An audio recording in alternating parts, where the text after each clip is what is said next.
innovation, and all with an Indian angle to it. So all the chapters we run, and all the events we run, the last one has been focused on these three elements. And it was really nice of Jennifer to come back and suggest we add women to it. I think it's absolutely appropriate, and the time is right. And funny enough, just about 2 weeks back, I was invited by a lovely lady, Brave, to come and have lunch at the Women in Diversity at Westpac, which is absolutely fantastic. And I haven't been Roger so much as a man in that particular meeting. Imagine me and Adar and 2 other people as men in a group over 40 women. So, yeah, I won't talk much about women in gender, but what I want to come and talk to you about really was introduce Nicola Watkinson to all of you. Nicola is an amazing woman to start with. She and I have got about 3 things in common. You can read about her on LinkedIn as well. So, she speaks German. She speaks well. I speak badly. Ich vergesse alles. Alter. So, which is good. Second is, we are both reasonably well traveled. I've been to about 55 countries, and we talked to you only have you been to. It'd be good fun talking over a glass of wine, whatever travel. And third thing which I love watching is kickboxing, and she does it very well. I watch it. Anything more than that, no way. And she presumably likes a glass of red.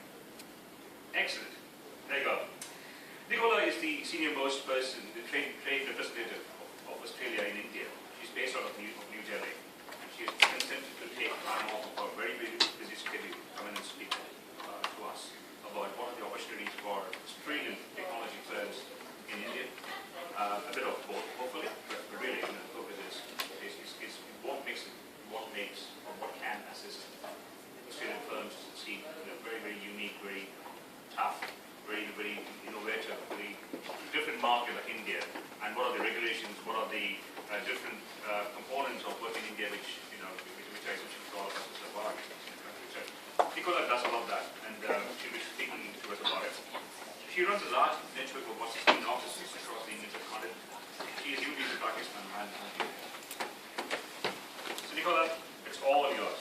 Thanks a lot.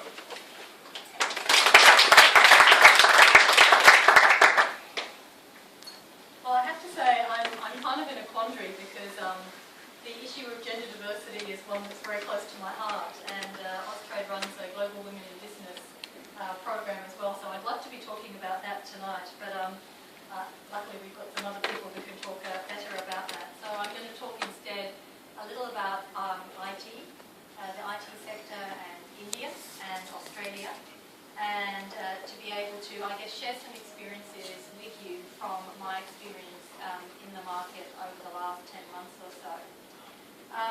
The particular area I want to cover today is, the work that Austrade does. So what we do is we help Australian companies win business in India, and we also help Indian businesses to look at the potential for themselves in the Australian market. So we go in both directions, and hopefully you'll see this particular initiative that I'm going to talk about tonight actually plays to both sides.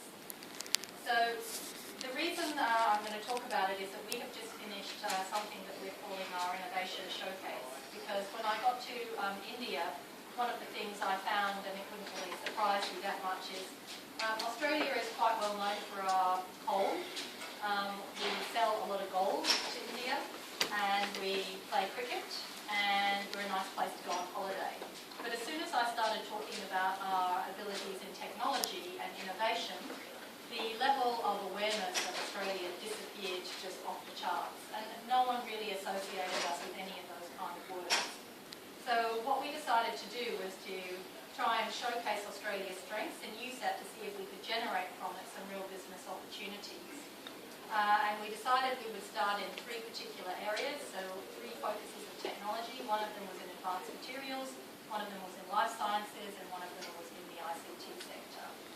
And we've just finished the ICT leg. We're still going this week with the life sciences leg.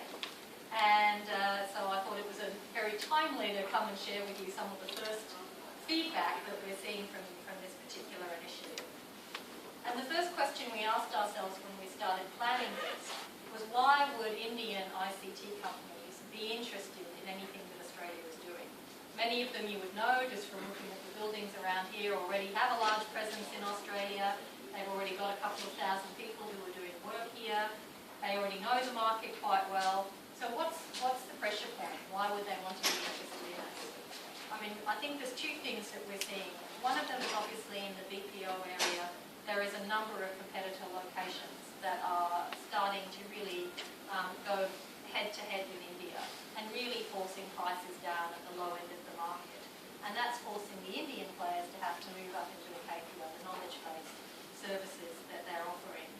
So there's a need to look at how are you going to do that.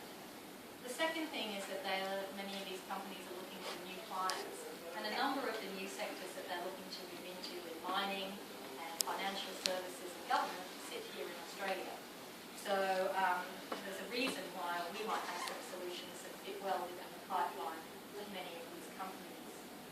So on that basis, we went out and we talked to a number of the big players in India, and we signed up for this particular program 6 companies who would be very well known to all of you. There's Infosys, Wipro, TCF, HCL, Cognizant and Techmahindra. And luckily they all came on board. They said they would all be very interested in screening what Australia had to offer in our technology area in the ICT space. And then we also did one sort of broader event in Chennai, sort of an IT boardroom event where we talked to a broader audience about it in case we missed anyone along the way. From the Australian side, we really have just started with who would be fined to start this ball rolling. So we went to a few of our contacts like Nicola, which is the National ICT Centre of Excellence, and luckily Hugh Darren White, their CEO, agreed to come over. We also had some people from CSIRO who agreed to showcase their